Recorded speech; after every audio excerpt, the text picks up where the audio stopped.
Y en ese sentido, iniciamos este recorrido que vamos a hacer esta última semana del año en el escenario político, precisamente con el secretario general del Partido Revolucionario Democrático, el partido PRD, el partido desde el punto de vista de adherentes más grande del país, partido que tiene una historia que es parte de la historia política de este país, y que, como reitero, tiene como secretario general figura, según el estatuto de ellos, la figura políticamente hablando más importante, a Pedro Miguel González. Don Pedro Miguel González, buenos días, bienvenido. El micrófono, encienda el micrófono. Sí, disculpa. Ahora sí. Buenos días, Edwin, buenos días, Flori, buenos días a toda la audiencia. Espero que haya pasado una feliz Navidad, don Pedro. Óigame, bueno, estamos ya a las puertas de finalizar el año 2022. El partido PRD, como acabo de decir, es un partido que es parte ya de la historia política de este país. Es un partido que hoy está en gobierno, producto de una elección clara y ampliamente ganada en mayo de 2019. Primero lo primero, ¿cuál es el balance que hace Pedro Miguel González como secretario general al finalizar este año 2021? Bueno, gracias por la entrevista en primer lugar, Edwin y Flor. Y Gonzalo, nosotros también. Y Gonzalo también. El momento es propicio, a la mitad del periodo constitucional, para hacer un balance. Creo que lo primero que debemos hacer es remontarnos al momento en que el presidente Cortizo y el PRD llegan al poder en julio del año 2019, cuál era la situación económica del país, la desaceleración económica que se vivía, el alto endeudamiento que se dio en las administraciones del presidente Martinelli y del presidente Varela, y la alta carga también que tenía el Estado de cuentas por cobrar, o cuentas por pagar, perdón, a proveedores de servicios del Estado. Bueno, todo esto conllevó a un proceso de reestructuración durante los primeros meses de lo que era la deuda pública y el manejo de la macrofinanza. Ya para el mes de enero, febrero del año 2020, 8 meses después de la gestión de gobierno, teníamos el avance, el inicio de la aceleración económica del país, la recuperación económica. Pues lamentablemente en los últimos 21 meses, a partir del mes de marzo del año 2020, hemos tenido esta situación tan especial a nivel global que afecta también a Panamá y su economía. Creo que uno de los países que fue más castigado durante el año 2020 por la pandemia desde el punto de vista económico fue nuestro país, con una caída de cerca del 20%, 18% del Producto Interno Bruto. Pero bueno, hay una serie de elementos que tendríamos que balancear. Primero, cómo se constituyó el gobierno entre los meses de mayo y junio del año 2019, dando la oportunidad a una serie de figuras jóvenes en todas las instancias y a todos los niveles del gobierno, pero con poca experiencia. Y la curva de aprendizaje pues ha tomado un tiempo para poder que las cosas comiencen a caminar de la mejor manera. Creo que ya estamos al inicio, al final de la pandemia, al inicio de lo que sería la reactivación, la recuperación económica del país. Hay temas que pudiéramos analizar para nosotros importantes, como lo fue el intento fallido de reforma constitucional, algo que consideramos estratégico y que estaba planteado dentro de nuestra visión estratégica como partido. El método que se utilizó y la forma en que se manejó durante los primeros meses quizás no fue la más adecuada, y ha provocado que ese tema se postergue muy probablemente para una siguiente administración, de modo que pudiéramos desde un punto de vista crítico señalar que pues, fue un fallo, pero más allá de esa gestión que se hizo fallida para reformar la Constitución, sigue empezando una serie de elementos en el manejo de la cosa pública que demandan por parte de la sociedad mayor transparencia y controles en lo que es la gestión pública. No quiero dejar pasar un comentario que acabo de escuchar y que, dicho sea de paso, es muy y lo comenté, creo que lo comentamos Gonzalo, Flor y yo, a propósito del triunfo del señor Boric en Chile. ¿Y a qué me refiero? En Latinoamérica, y Pedro Miguel lo sabe muy bien porque ha estado pendiente de varias elecciones en Latinoamérica, el problema que tiene el sistema presidencialista es una expectativa, que crean una expectativa muy alta entre la población. Una vez gana, una vez se sabe que ganó fulano de tal, la expectativa es alta porque el desgaste del gobierno de turno es también a toda velocidad. Una de las cosas que ha llamado la atención es lo que Pedro Miguel González acaba de mencionar y pasó así como tangencialmente. El PRD gana las elecciones efectivamente y las gana incuestionablemente con su candidato Laurentino Cortizo. Se configura el gobierno, la administración del Ejecutivo, y Pedro Miguel González acaba de decir, se incorporan al equipo personas con poca o tal vez hasta ninguna experiencia política. Y ¿no será que eso ayuda a que las expectativas desde muy temprano comiencen a bajar o comience la decepción desde muy temprano? ¿Será eso un factor? Bueno, yo pienso que el factor crítico en lo que puede ser el desgaste del gobierno es quizás por un lado, la falta de experiencia de un componente importante de la gestión de gobierno, pero principalmente el tema de la pandemia, que obviamente el país quería recuperarse económicamente luego de varios años de desaceleración, y cuando ya estábamos a punto de despegar, entonces nos viene esta situación, que creo que también ha representado una gran oportunidad, que no debiéramos desaprovechar como sociedad, porque la pandemia generó mucha conciencia a nivel global y aquí en Panamá también sobre las falencias que tiene nuestro sistema y sobre todo los servicios públicos. Y creo que este diálogo que fue convocado por el presidente de la República, el diálogo del Bicentenario, dejó de tocar una serie de temas estratégicos, pero es un buen punto de partida para empezar a hacer los correctivos, generar los consensos necesarios y poder avanzar hacia un modelo de desarrollo económico mucho más equitativo que el que tenemos ahora. Yo Lo creo que también cierto, otro tema importante, Edwin, con respecto a eso que mencionaste hace un rato, es que en el equipo de gobierno, por supuesto que hay una gran cantidad de miembros de nuestro partido. ¿Qué tanto compromiso con esa visión estratégica que nos planteamos nosotros desde el partido, en conjunto con un componente importante de la sociedad, en lo que denominamos la visión 2050, una visión estratégica a largo plazo? ¿Qué tanto compromiso hay con ella cuando una serie de decisiones que se han tomado a lo largo de la administración van a contrapelo de lo que plantea la visión en el tema energético, en el tema de los servicios públicos, en el tema portuario, por ejemplo? Una de las mayores críticas que yo he podido hacer desde nuestra posición a decisiones que se han adoptado, que son evidentemente estratégicas, es, por ejemplo, cómo se manejó el tema de la renovación del contrato de Panama Ports, que ahora a partir del mes de enero ya se prorroga por 25 años más.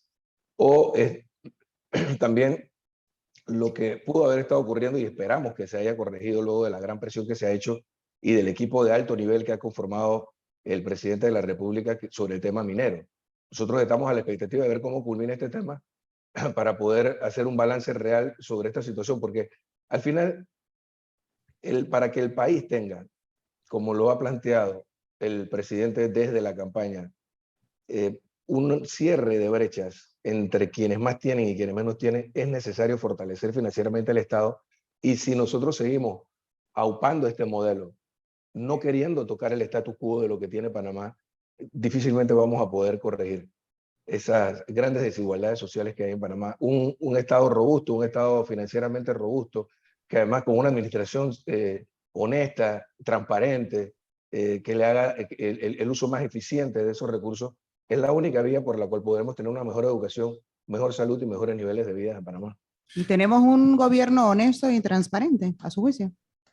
Bueno, yo te voy a decir, yo pienso que uno de los temas en los que debiéramos hacer mayor énfasis como partido y como gestión es en esos temas. Creo que hay algunas decisiones que también se han tomado que van a contrapelo de ese planteamiento. Por ejemplo, aquel decreto ministerial, creo que ni siquiera llega a ser decreto ejecutivo, en el cual se establece la reserva para las actas del Consejo de Gabinete por 10 años, creo que es algo que hay que resolver y que hay que disolver para poder proyectar una imagen de un gobierno que quiere hacer las cosas de una manera mucho más transparente de lo que lo hicieron los dos gobiernos anteriores. Nosotros estuvimos 10 años en oposición reclamando transparencia y honestidad en la gestión pública y no podemos llegar al gobierno y decir otra cosa. Y hay decisiones de que en efecto se han tomado que pudieran ir a contrapelo. Y como lo decía al principio, y tú lo remarcabas, Edwin, probablemente se deba a la poca experiencia y a la falta de compromiso por un componente dentro de la gestión de gobierno con lo que es nuestra visión estratégica como partido. Ahora, con pandemia o sin pandemia, estamos justamente en la mitad del periodo del presidente Cortizo. Y usted y yo sabemos que en este país nuestro, gobierno que no hizo lo que tenía que hacer o las prioridades que tenía que hacer en la primera mitad, le cuesta muchísimo hacerlo en la segunda mitad. ¿Por dónde agarramos esto? ¿O cuáles serán las prioridades entonces, ahora en esta segunda mitad? Bueno, yo creo que hay una gran oportunidad. Luego de culminado el diálogo del Bicentenario, si el gobierno se enfoca en afianzar los acuerdos, aunque no abordan temas estratégicos como los que mencioné hace un rato, pero temas que pueden servir de base para el avance hacia un nuevo modelo de sociedad, si nosotros logramos afianzar los vínculos que tiene la gestión de gobierno con los distintos actores sociales y unificar fuerzas, como lo han planteado algunos dirigentes, incluso desde la oposición en días recientes, pudiéramos dar ese giro que requiere el país. Pero va a depender mucho de las decisiones que tome el presidente de la República. Vamos a escuchar el informe de él el próximo 2 de enero. Yo quisiera pensar, y quiero pensar desde nuestra posición, de que a partir de la segunda mitad, ya casi superada la pandemia, iniciando la reactivación económica del país, podamos dar ese golpe de timón. Creo que también hay que reconocer, porque esta es una situación que no tiene parangón. O sea, comparar la gestión de este gobierno con la de cualquier otro gobierno creo que es un tanto injusto. Por eso una situación totalmente distinta, inesperada, que se ha logrado sobrellevar con grandes dificultades. Hay cosas que hay que reconocer, por ejemplo, nuestro sistema de salud, con toda su deficiencia, no colapsó como sí colapsó en muchos países desarrollados de Europa o en Estados Unidos. En el caso de Panamá no ocurrió esto. La forma en que se ha venido manejando, mitigando la pandemia y sobre todo, creo que lo más exitoso también ha sido el proceso de vacunación que nos lleva casi ya a superar esta situación. Pero cuando nosotros logremos avanzar en esa dirección, creo que es importante, y esto para planteártelo en términos deportivos, si se quiere. Ya ves que, y ya que el presidente estudió allá en los Estados Unidos y el deporte favorito allá es el fútbol americano, en el fútbol americano hay varios equipos que entran a la cancha. Hay un equipo defensivo y hay equipos ofensivos. Ahora pudiéramos decir que estamos culminando la etapa de ese equipo defensivo que logró con éxito superar la pandemia. Yo creo que ha llegado la hora de que se haga una reevaluación del equipo de gobierno y podamos entrar con figuras con más experiencia, con más jerarquía política, que le puedan dar una mayor conducción al país en estos últimos 30 meses de gobierno. Creo que es la mejor forma para que el gobierno culmine la mayor cantidad de metas, pero lo que habría que ver es qué tan claro está el equipo que rodea al presidente de la República de esta realidad. Se requiere darle un nuevo impulso, si se quiere un golpe de timón a la gestión de gobierno para poder lograr sus propósitos. Señor Pedro Miguel, aquí un oyente le dice, la falta de confianza sí es la pandemia, pero no por el efecto directo de la misma, más que nada es por esas situaciones que nos dan a entender malos manejos de recursos, impunidad, corrupción, justicia selectiva, falta de transparencia y lo peor es que vemos que no pasa nada. Aquí han pasado cosas terribles que no tienen forma de justificarlas, pero los únicos que no las ven son quienes están administrando el gobierno. Bueno, ese es un comentario muy natural de un ciudadano que está influenciado en buena medida por todo lo que... O cansado, la percepción que hay, Flor, va en esa dirección. Y yo creo que también, si desde el punto de vista crítico que pudiéramos tener nosotros, creo que no se manejó de la mejor manera una serie de situaciones al inicio de la pandemia. Yo creo que quisiera recordar, cuando esto arrancó, la ciudadanía cerró filas y surgieron una serie de protagonistas dentro de este de nuevo escenario inesperados. Y creo que, por ejemplo, cómo se manejó durante los primeros meses, llevó a tener un gran respaldo y una alta popularidad de aquellos funcionarios y aquellos técnicos que estaban al frente del control de la pandemia. Pero cuando vinieron una serie de escándalos que cuestionaron la credibilidad y que cuestionaron la transparencia en una serie de contrataciones, creo que no se le dio el mejor manera. Y el desenlace de esa coyuntura fue, a mi juicio, negativo. Al final, cerró con la salida del gobierno de la figura quizás más popular que teníamos en ese momento, que era la doctora Rosario Turner, nuestra ministra de Salud. Y bueno, quizás la imagen que se proyectó fue esa que acaba de mencionar este ciudadano, la imagen de que en lugar de corregir las cosas que había que corregir para darle mayor credibilidad a todo este proceso, se hizo lo contrario y creo que eso tiene un costo. Ha tenido un costo en credibilidad para todos, empezando con el presidente de la República y para el propio gobierno. Claro. Señor Pedro Miguel, pero a ver, es que el gobierno no solo lo constituye el Ministerio de Salud, ¿no? Hay una gran cantidad de ministerios que forman parte del gobierno nacional. Y si bien es cierto, se aplaude la gestión del Ministerio de Salud en el plan de vacunación, el cuentico de la pandemia ya hay que dejarlo de lado, ¿no? Porque con el cuentico de la pandemia es la excusa para entender que nuestro sistema educativo es precario, para entender que nuestra conectividad de Internet sigue siendo precaria y no aprendimos nada. Y hay que decirlo, la deserción escolar en Panamá aumentó en un 25%. La conectividad de Panamá en zonas rurales es precaria y así lo dicen cualquier cantidad de estudios. Podemos tener un Internet muy rápido, pero la distribución del Internet no es equitativa. Más allá de eso, yo quisiera decir si usted o el partido está pecando de echarle la culpa a la pandemia y de no ver situaciones, por ejemplo, como la del Ministerio de Educación. Mira, yo cuando te hablo de la pandemia, te hablo básicamente del efecto que ha tenido negativo para la economía global y nacional. Pero creo que la pandemia también ha sido una gran oportunidad para darnos cuenta, como tú lo has dicho, de todas las falencias que tenemos en nuestros servicios públicos. Y creo que si como partido que pretende la transformación de la sociedad, aprovechamos la coyuntura histórica que hemos tenido para, habiéndose generado esta conciencia, hacer los cambios estructurales que Panamá requiere, sería una gran cosa.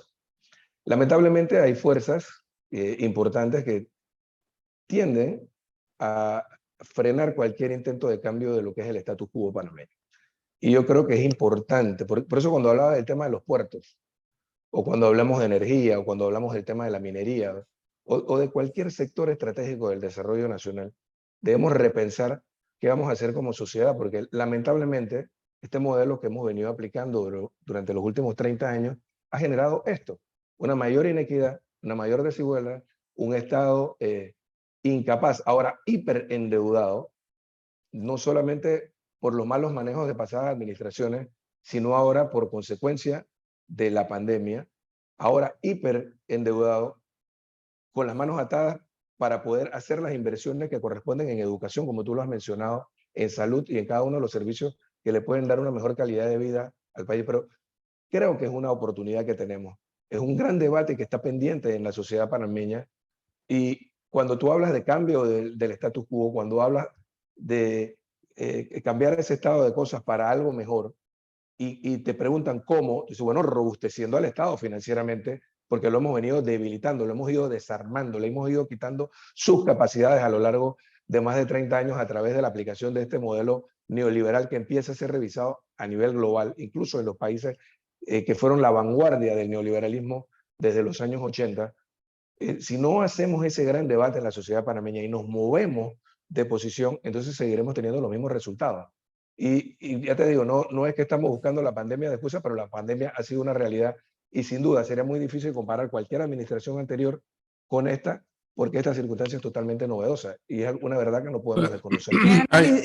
Hay dos aspectos que Pedro Miguel González lo ha reiterado en la mañana de hoy, lo ha dicho en entrevistas anteriores aquí y en otros medios, y ha sido crítico de la renegociación del contrato con Panama Ports y el negociar ahora o la forma como se esté negociando o lo que se vaya a plantear en la mesa con el tema de la minería o la minera. Pero en algún momento, se me antoja pensar a mí, en algún momento, pero Miguel González ha conversado con el equipo de gobierno y por dónde agarrar esta historia, porque cuestionar el contrato con Panama Ports, cuestionar la negociación con la minera, a cualquiera de nosotros nos sale fácil, porque cuestionar es muy fácil. La pregunta que quiero hacer es si ha habido petición de propuesta del gobierno a Pedro Miguel González y al CEN del PRD sobre cómo manejar estos dos temas en medio de una crisis.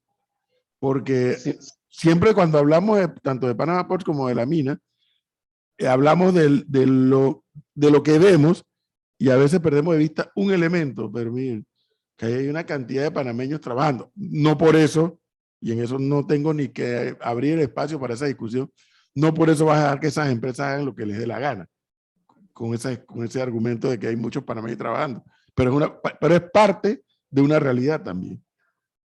sí, mire, yo pienso que el Estado ha tenido una gran debilidad en la fiscalización de la ejecución de todos estos contratos o concesiones que se han brindado en los sectores estratégicos.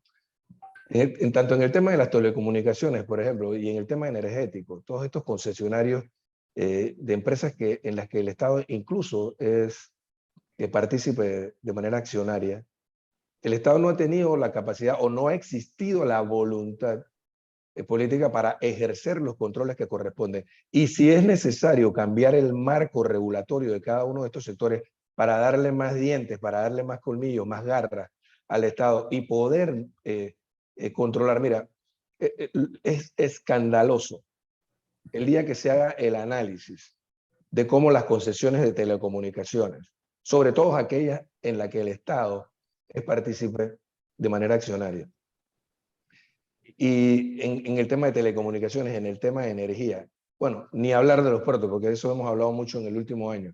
Es escandaloso cómo la sociedad panameña, la nación panameña ha sido esquilmada. Se habla mucho de seguridad jurídica. Nadie está planteando ni tumbar esos contratos, ni echar para atrás las cosas para que el Estado vuelva a tomar control de esos sectores estratégicos. De lo que estamos hablando es de que se cumpla con aquello que se comprometió, porque la seguridad jurídica no es de una sola parte, no solo es para el inversionista, en este caso es también para la nación panameña, para la sociedad panameña, para los panameños en términos generales. Cómo hacer cumplir a cabalidad cada uno de los planteamientos establecidos en esos contratos de concesión. Y lamentablemente, pues aquí ha habido, en el caso de las telecomunicaciones, hay demandas de bien oculto, pendientes en la Corte Suprema de Justicia desde hace casi 20 años. Algunas ya prescribieron, nunca se resolvieron. Cuando en 2005 se presentó una, ya el daño, que solo tenía 6 o 7 años, la concesión iba por los 300 millones de dólares. Es decir, es escandaloso cómo el Estado se ha ido debilitando por la mala implementación de esos contratos de concesión. Y lo único que pedimos es que se cumpla con ese rol. Y en el caso de aquellos contratos que se están venciendo, como se estaba venciendo, por ejemplo, el de Panama Ports, tener la capacidad de negociar mejores condiciones. Yo celebro que en las últimas semanas ya finalmente, después de mucho tiempo, de 7, 8 meses, se publicó el fallo de la Corte Suprema de Justicia que declaró inconstitucional el contrato de concesión de Petaquilla, que es la base de lo que es la concesión minera de Minera Panamá en este momento. Nadie está planteando que el desarrollo deje de hacerse. Lo que estamos planteando, por un lado, es que ya no se otorguen más concesiones de esta naturaleza que, si no existen los controles necesarios, siguen degradando el medio ambiente y destruyendo el planeta. Y por el otro lado, de que Panamá tenga las mejores condiciones. No es posible que, como se plantea en los comerciales, se trate de una actividad económica que represente el 4% del Producto Interno Bruto, es decir, más de 2.000 millones de dólares al año, y que a Panamá solo le tocan 20 o 30 millones de dólares de esa actividad económica que representa el 4% del Producto Interno Bruto. Es decir, nosotros estamos en un momento en el que Panamá está endeudado, hiperendeudado. Cuando Martín Torrijos dejó de ser presidente, hace 12 años, un poquito más, Panamá tenía una deuda que rondaba los 10.000 millones de dólares, creo que 10.500 millones de dólares. Hoy, producto de lo que ocurrió en las administraciones del señor Martinelli y del señor Varela, y producto de lo que ha ocurrido en estos 2 años y medio de gobierno con la pandemia, tenemos una deuda que está rondando ya los 40.000 millones de dólares. Es decir, tenemos una situación caótica desde el punto de vista de las macrofinanzas. ¿Cómo poder resolver esto? Y otro tema que es estratégico, que está pendiente y que seguimos pateando la lata y no lo resolvemos, es el tema de las finanzas del Seguro Social. Algo que tenemos que abordar rápidamente porque de no hacerlo, el sistema puede colapsar. Me refiero al programa de pensiones. ¿Cómo poder resolver problemas estratégicos como estos si no robustecemos al Estado? Y yo espero que esta negociación que está haciendo un equipo de alto nivel del gobierno traiga los mejores resultados para empezar a fortalecer o a robustecer de vuelta al Estado, solamente haciendo cumplir, respetando la seguridad jurídica, pero haciendo cumplir esos contratos de concesión, como debe ser. Hay que resolver esa parte del seguro social del programa de invalidez, vejez y muerte, pero ¿qué hacemos con la otra parte administrativa cuando sabemos, todo Panamá sabe, y no solamente en esta administración de gobierno, sino en las anteriores, que los partidos políticos llenan la caja de seguro social de botellas, y no es el caso de este año, esta gestión de gobierno por parte del PRD? Se dice que hay un montón, una parranda de gente que ha entrado con este gobierno a hacer nada en la caja de seguro social. Bueno, yo no tengo la cifra de cuántos nuevos funcionarios, pero yo pienso que sí es importante reconocer que durante la administración del presidente Torrijos se hizo un esfuerzo por frenar el crecimiento de la planilla estatal. Y por primera vez en muchos años, los 3 últimos años del gobierno de Martín Torrijos fueron de superávit primario. Es decir, los ingresos que tenía el gobierno central estaban por encima de sus egresos y era menos necesario endeudarnos para poder financiar las inversiones en el país. La planilla estatal se redujo en aquella administración de tal manera que, o sea, la carga pues, desde el punto de vista porcentual se redujo y creo que llegamos a tener alrededor de 140.000 empleados públicos en todo el país. ¿Y ahora? Hoy 12 años después, producto de lo que ocurrió en las 2 pasadas administraciones, No. y tendríamos que revisar qué tanto ha crecido, ¿no? Y eso se puede averiguar durante esta administración. Tenemos una planilla estatal también insostenible de alrededor de 240.000 funcionarios públicos. En el caso del Seguro Social en particular, debo aclarar también que son programas separados, tanto el de la administración como el de invalidez, vejez y muerte. Creo que también es una discusión integral que hay que hacer, porque uno de los temas que habría que discutir es si el superávit que pudiera haber en administración o en los otros programas de la Caja de Seguro Social, esos superávit, al menos un porcentaje del mismo, pudiera ir a compensar el déficit que tenemos desde el punto de vista actuarial en el programa de pensiones. Creo que todo eso debe hacerse, pero debe hacerse con la participación de los actores más importantes. Y uno de los grandes problemas que tenemos en este momento con el diálogo de la Caja de Seguro Social es que los principales actores, algunos de los principales actores, que es el sector laboral, no está presente en la mesa. Es decir, ni la agrupación CONUSI ni CONATO forman parte del diálogo en estos momentos. Así que, ¿de qué manera podemos generar ese consenso con todos los sectores para poder darle viabilidad a una reforma que con valentía debe afrontar este gobierno? Si no lo hace este gobierno, tendrá que hacerlo la próxima administración en circunstancias todavía mucho más difíciles que las que estamos viviendo. Yo creo que la mayoría de los oyentes o la mayoría de los panameños saben que se tratan de 2 programas totalmente distintos, pero por un lado nos piden o le piden al Seguro Social que haga lo propio para salvar ese programa de invalidez, vejez y muerte, quizás aumentándonos las cuotas, aumentándonos la cantidad de años para jubilarnos, pero entonces por otro lado, quienes administran el gobierno en su turno, empiezan a rellenar la institución de gente que no tiene nada que hacer, o sea, quedamos como que pagándole a un grupo de gente que quizás no hace nada y por el otro lado nos están pidiendo a nosotros que hagamos un sacrificio. No, yo estoy de acuerdo con lo que tú planteas. Yo creo que si nosotros queremos mejorar la situación financiera del Seguro Social o en términos generales de la administración pública, pero en este caso en particular del Seguro Social, tenemos que ver todos los programas de manera simultánea. Y uno de ellos es el de administración, que consume una gran cantidad de recursos. Si en todo caso hay que invertir más en recursos humanos, debe ser en el personal técnico que brinda los servicios de salud. Salud. Pero tampoco puedo hablarte con categoría de ello porque no tengo la información de qué tanto puede haber crecido en esta administración. Y más que de los partidos políticos. 6%, 6%, Pedro Miguel, hay que decirlo. Sí, De septiembre del mira, año pasado a septiembre de este año, la planilla estatal aumentó 6%. sí, no, pero esa es la planilla estatal. Yo te estaba hablando ahora, Flor, me está hablando del tema del Seguro Social.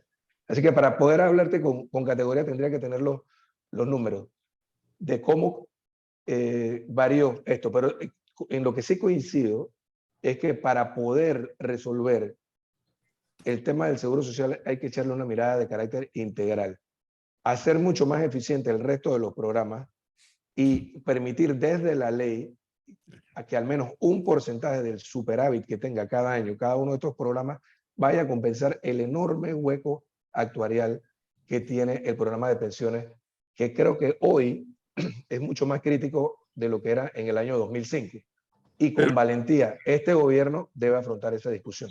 Pero Miguel, antes de entrar a una segunda fase de esta entrevista, ¿y cómo se siente Pedro Miguel González, quien es un miembro del PRD desde siempre, que no es la primera vez que, ya sea como dirigente, como legislador en su momento, ha estado en función de equipo de partido que hace equipo con el gobierno de turno, gobierno del PRD?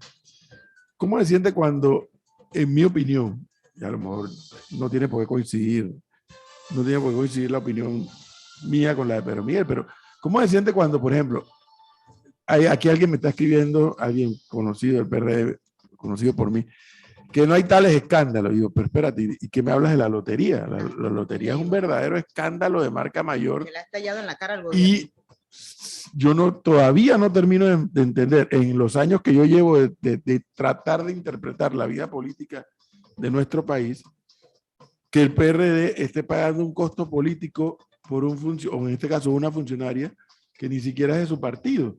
Porque si fuera de su partido no es que tuviera excusa, pero tuvieran argumentos para tratar de defender a una copartidaria, pero en este caso ni siquiera es de su partido y le está generando un costo político enorme a la administración.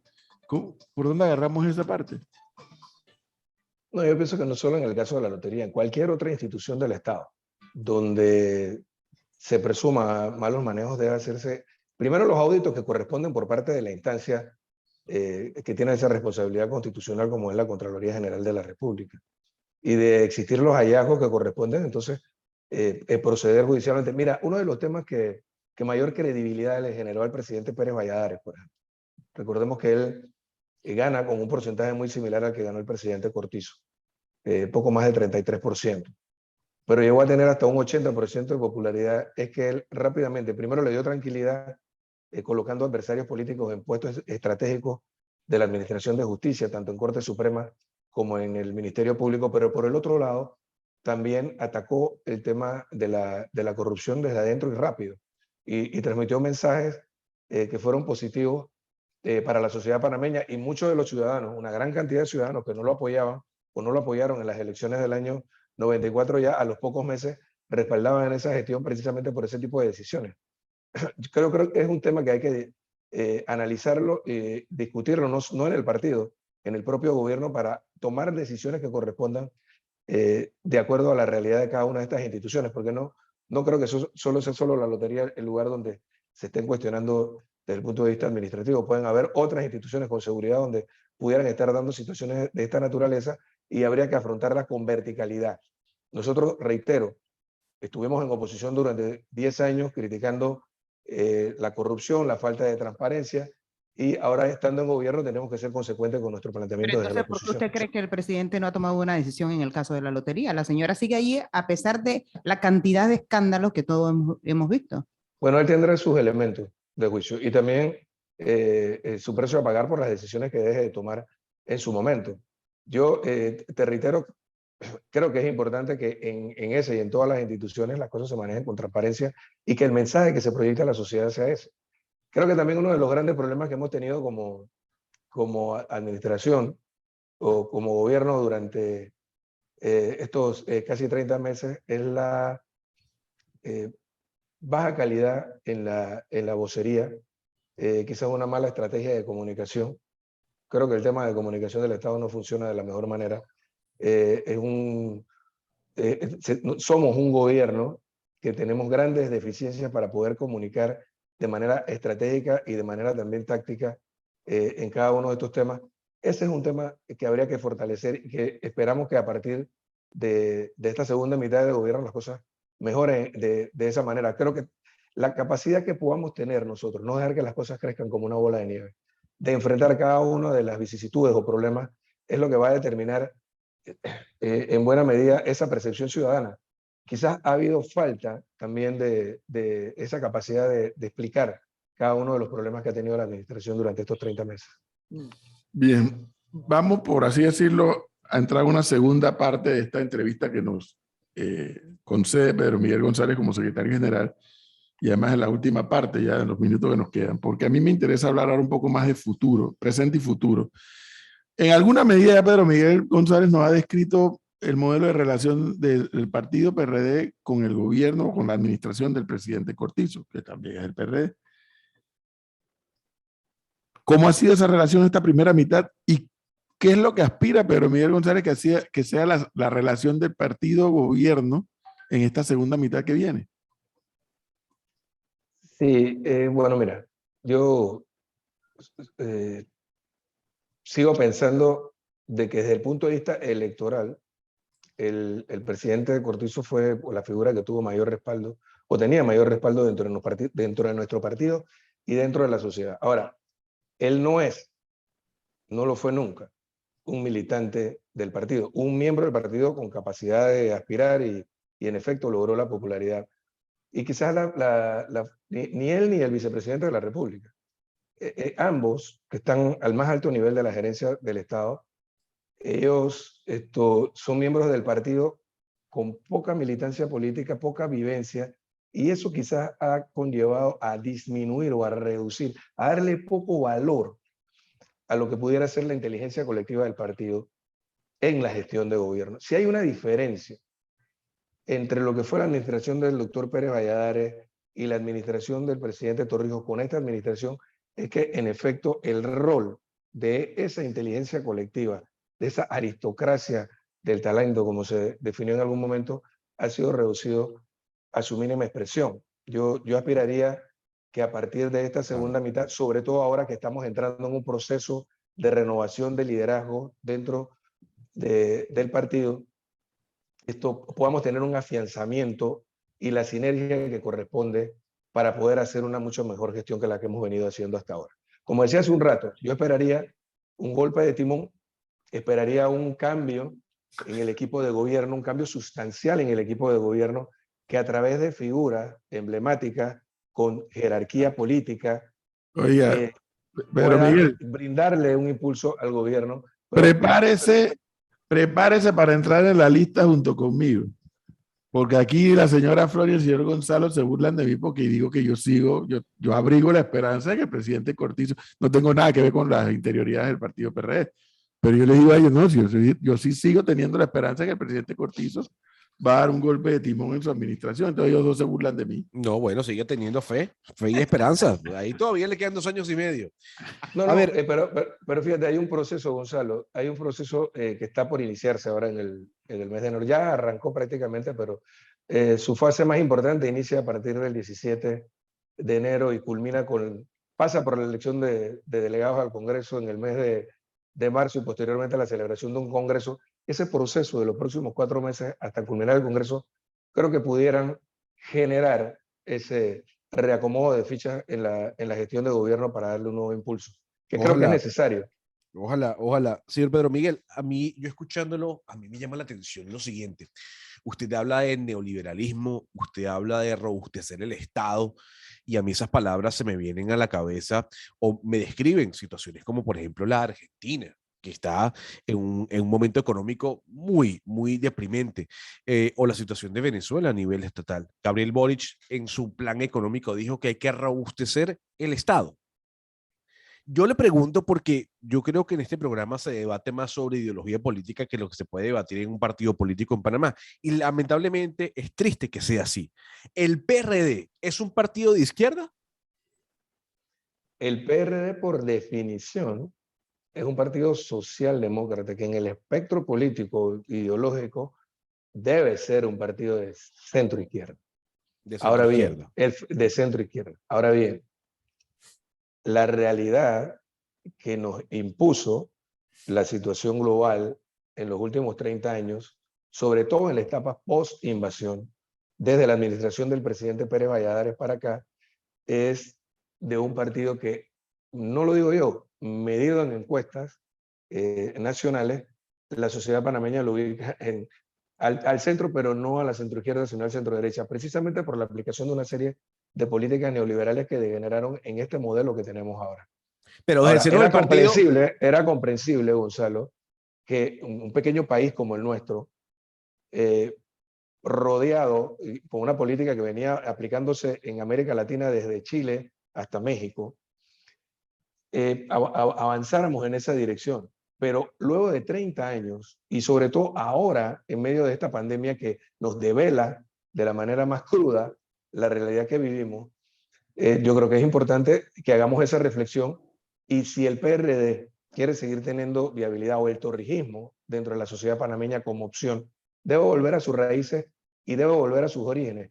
Y cuando digo debe volver, no me refiero a que estaticemos los servicios públicos o los sectores estratégicos del desarrollo nacional. No, de eso no se trata.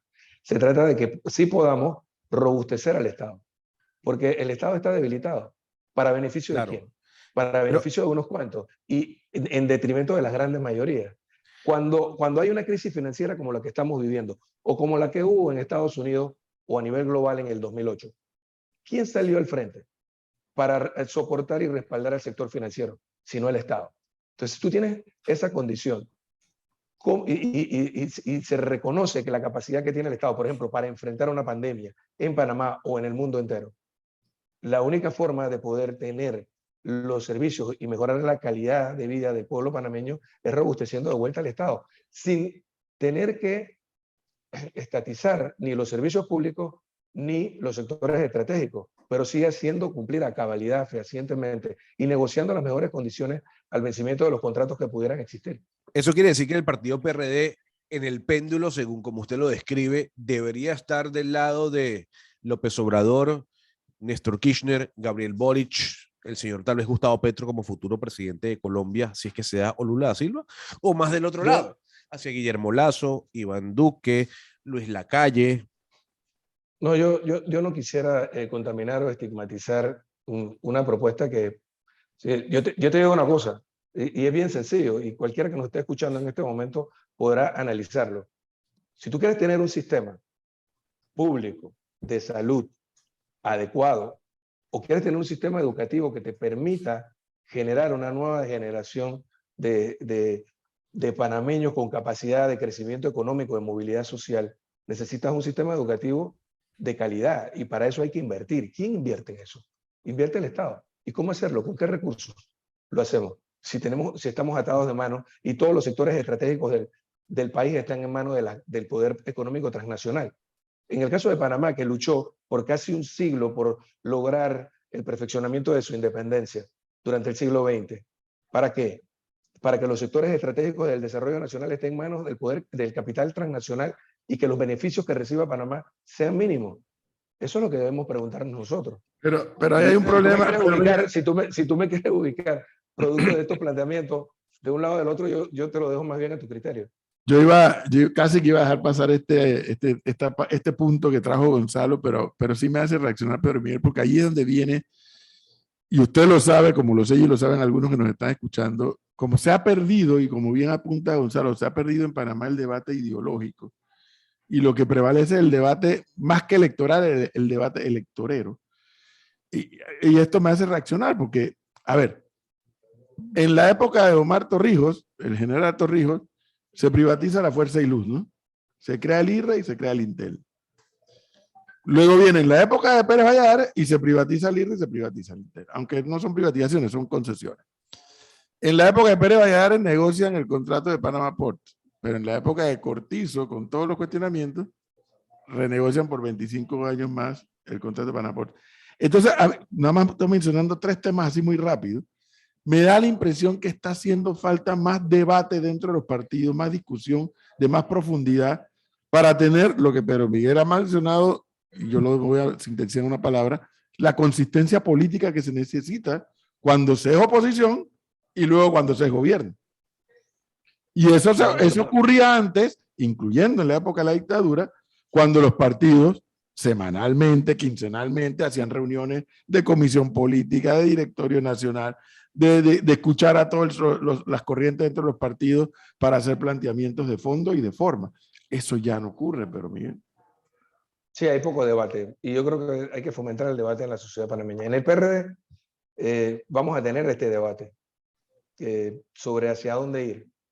Ahora, estando en gobierno, hacia dónde ir. Si vamos a avanzar en la dirección correcta con la celebración del próximo Congreso, afianzando el proceso que inició en el año 2016 para lograr un partido institucional permanente, capaz de promover el cambio social siendo oposición o gobierno, o si por el contrario vamos a regresar a donde nos encontrábamos hace 5 o 6 años atrás en un partido que es muy similar al resto de los partidos políticos, que es solo una especie de maquinaria electoral para ganar el poder. Más allá del papel estratégico que debe jugar el partido como instrumento de transformación social. Usted y yo sabemos, usted porque es miembro del PRD y conoce las interioridades, yo porque simplemente soy un observador. Usted y yo sabemos que en el Congreso que tendrá el partido PRD en mayo, si mal no recuerdo, de 2022, usted y yo sabemos que allí el partido PRD va a pavimentar su pista, ya sea de despegue o de aterrizaje con respecto a las elecciones de mayo de 2024. ¿Cuál es la expectativa que tiene Pedro Miguel sobre ese Congreso? Bueno, hay varias alternativas. Yo te pudiera mencionar las dos principales. Una es que nosotros podamos, como dije hace un rato, afianzar el proceso de robustecimiento institucional del partido, conformando una dirección política institucional. Y lo otro es, la otra alternativa es que prevalezca el criterio de los que ven al partido solo como una maquinaria electoral y que en función de eso entonces utilicen las posiciones de dirección del partido como una especie de catapulta hacia las elecciones del año 2024. Si esto último es lo que ocurre, sin duda sería un retroceso, pero tampoco sería el fin de la historia, porque esto es una pelea a muy largo plazo. En el PRD hay un debate que subyace, que no es tan público y que quizás no está en la conciencia de todos, pero sí del sector quizás más pensante, es el debate del partido este que tenemos electoral y muy clientelista, parecido al resto de los partidos políticos, y el partido que queremos ser. O sea, nosotros hemos avanzado en una dirección importante que nos permitió cuestionar el partido, que nos permitió regresar al poder en las elecciones del 2019, pero pudiéramos regresar a lo que teníamos antes porque ahora existe la tentación desde las posiciones de poder en el gobierno de querer asaltar la dirección del partido en el próximo Congreso. Y si esto es lo que ocurre, va a haber un enfrentamiento entre ese partido electoral que somos y el partido que queremos ser. Y seguiremos este debate hasta el momento en que logremos afianzar la institucionalidad partidaria con esa visión estratégica que planteamos en la visión 2050. El 15 de mayo se va a celebrar el Congreso y a partir de ese momento, como tú decías, se genera un nuevo escenario y en función de ese nuevo escenario entramos en una nueva etapa que va a ser la de definición de liderazgos electorales hacia el año 2023. Yo creo que en buena medida lo que ocurra en esta primera etapa hasta el 15 de mayo va a sentar las bases de lo que va a ocurrir en las elecciones primarias del año 2023 para definir nuestra oferta electoral. Y habría que ver si el PRD en ese momento opta por una alternativa distinta a la que se pudiera estar promoviendo desde las esferas del poder en el partido. Del partido que quieren ser, dijo Pedro Miguel González, y hace poco dijo que están dentro de un proceso de renovación en el PRD. En ese proceso de renovación, señor Pedro Miguel González, ustedes han analizado, si es que lo han hecho, el tema de que han estado asesinando a algunos miembros de su partido, asesinados por sicarios, y peor aún, que hay altos dirigentes del PRD que están siendo vinculados al narcotráfico. ¿Qué análisis hacen ustedes de esto? ¿Lo han hecho? Bueno, yo no quisiera entrar en el terreno de la especulación. Sí me gustaría que me mencionaran el nombre de algunos de esos altos dirigentes del PRD que han sido vinculados al narcotráfico. Sí creo que hay un vínculo del crimen organizado, no con el PRD, con todos los partidos políticos.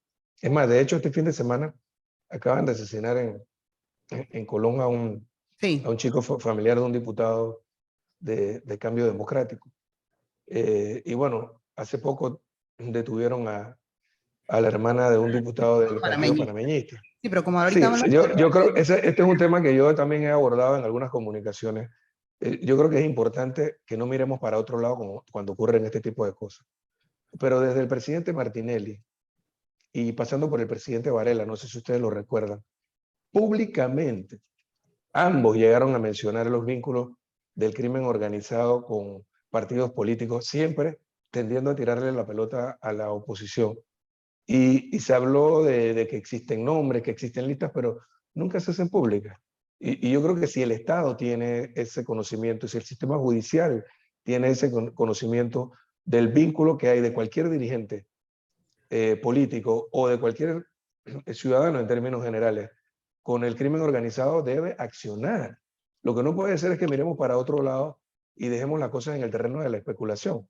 Pero sí hay que afrontarlo con valentía, porque lamentablemente es algo que nos está consumiendo como sociedad a todos los niveles. Y hay que frenarlo, combatirlo de manera frontal si es necesario. Pero a lo interno del partido hablan del tema, a lo interno del PRD, yo no lo voy a decir aquí, y bueno, el que nos está escuchando sabe de quién estoy hablando. Pero a lo interno del partido hablan del tema. Tanto como lo estamos hablando aquí o como se puede hablar en cualquier otro círculo social, son temas que se comentan, pero te reitero, hay instancias dentro del Estado que tienen su responsabilidad y debe cumplirse. Si tú eres capaz de identificar el vínculo que tiene un ciudadano, sea político o no sea político, con el crimen organizado, hay que actuar. Claro. Y sin ningún tipo de miramiento, sin ningún tipo de consideraciones de carácter político o personal. Creo que hay que hacerlo, no solo con el narcotráfico, con cualquier otra organización de carácter delictivo. Claro. Bueno. Señor Gonzalo, ya va, profesor, ¿qué pasa? Calma, por favor, Pedro Miguel. Usted sabe, señor Pedro Miguel, que aquí tenemos un debate con el profesor, porque el profesor es de los que piensa y cree que la campaña política, con miras a las próximas elecciones, arranca un año antes. Yo soy de los que cree que la campaña política arranca una vez se posicione el nuevo presidente. O sea, 5 años. Yo le quiero preguntar, señor Pedro Miguel, las encuestas están mostrando en este momento que el favorito para llevarse la banda presidencial el día de hoy es el señor Ricardo Martinelli. Le pregunto, ¿el día de hoy el PRD le levantaría la mano a Martinelli en unas próximas elecciones como candidato en una alianza entre su partido y Realizando Metas o Cambio Democrático si va con él? No creo. No, lo veo como dubitativo. No creo. No lo veo como una alternativa para nada. Nosotros lo adversamos a él frontalmente desde el primer minuto que llegó a la presidencia de la República y comenzó a retorcer las instituciones del Estado, y buena parte de ese deterioro institucional que tenemos en Panamá se debe precisamente a esa gestión de gobierno. Por eso te digo, cuando tú analizas y miras hacia atrás lo que ocurrió en las últimas elecciones, ¿cuáles eran las alternativas que teníamos los panameños? Yo sigo pensando que la alternativa por la que optó la mayoría era la mejor alternativa. Analicémosla. ¿Quiénes eran? Era uno, un chico que no llegó a tener ni siquiera plan de gobierno. Imagínate el desastre que sería una administración como la del señor Lombana. Otro, y en medio de una pandemia, para colmo. Otro, el que representaba la continuidad del gobierno del presidente Varela con todas sus consecuencias. Y el otro era el que representaba esa administración, la que deterioró las instituciones al más bajo nivel. Señor Entonces, Pedro Miguel, ¿cómo pensar que nosotros claro, ahora, ahora estaríamos dispuestos a llegar a una alianza Bueno, lo que pasa con es que el presidente Martinelli. Lo hay que algunos sí miembros de su debemos partido, reconocer, señor Pedro Miguel. Gonzalo, A ver, lo que sí dígame. debemos reconocer es que hoy por hoy todas las encuestas indican que es el favorito. Y mucho tiene que ver con la situación económica que vivió el país durante el presidente Varela y la que vive ahora en medio de una pandemia.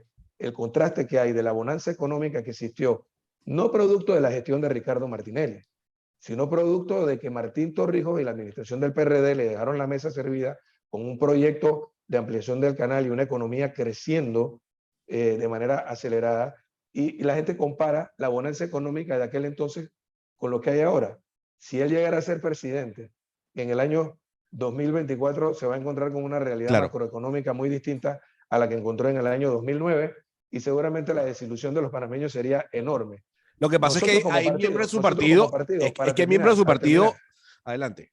Sí, para terminar, nosotros como organización política que está en el gobierno debemos hacer lo que tengamos que hacer para corregir rumbo, robustecer a nuestra organización política y poder enfrentar a una amenaza como esa en las elecciones del año 2024. Entonces, ya que usted habla de que el señor Ricardo Martinelli es una amenaza, a pesar de que hay algunos miembros del PRD que están acercándose a él, a su posible candidatura, yo le pregunto, ¿usted le levantaría la mano a los panameñistas en una alianza en contra de Ricardo Martinelli?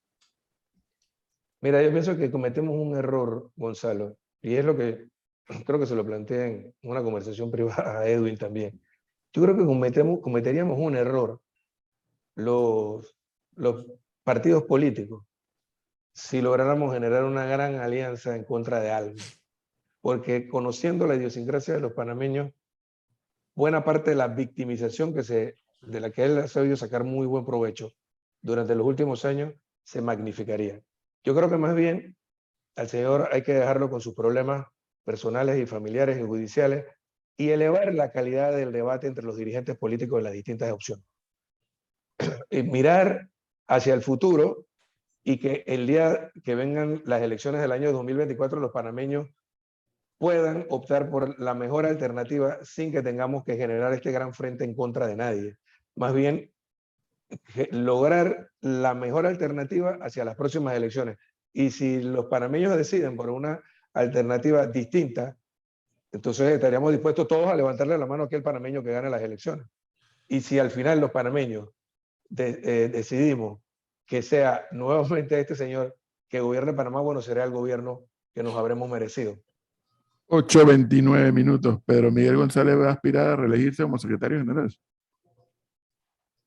Hay una alta posibilidad de que eso ocurra. La única forma en que no lo haga, Edwin, es que lleguemos a un entendimiento de una dirección política e institucional en la que no hayan aspirantes a la presidencia de la República. Si hay algo que quedó claro en la última elección, es que Laurentino Cortizo no necesitó ser miembro de la dirección del partido para ser presidente de la República.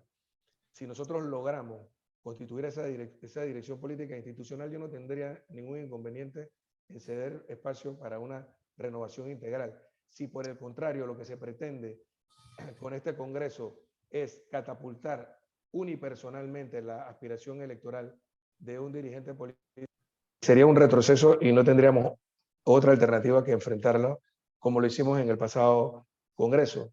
Es decir, nosotros logramos en la última vuelta demostrar que podíamos generar cohesión, que podíamos unificar al partido, que podíamos hacer el trabajo que correspondía para ganar las elecciones sin que ninguno de los miembros de la dirección política aspirara a la presidencia de la República.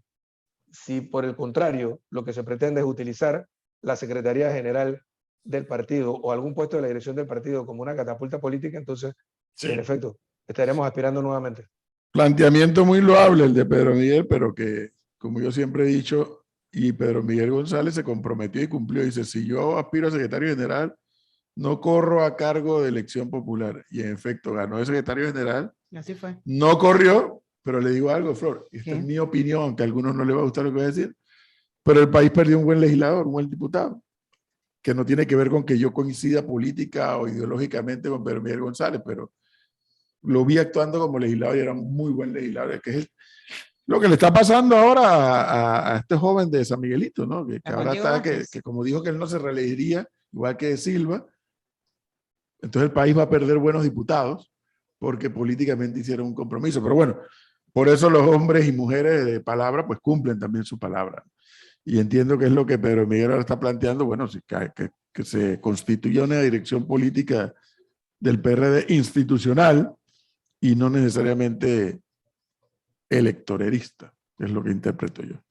Don Pedro Miguel González, muchísimas gracias por darnos este tiempo, muy amable. Gracias a ustedes por la entrevista. Que pase un feliz Hasta año. luego. Usted y Feliz su año. familia.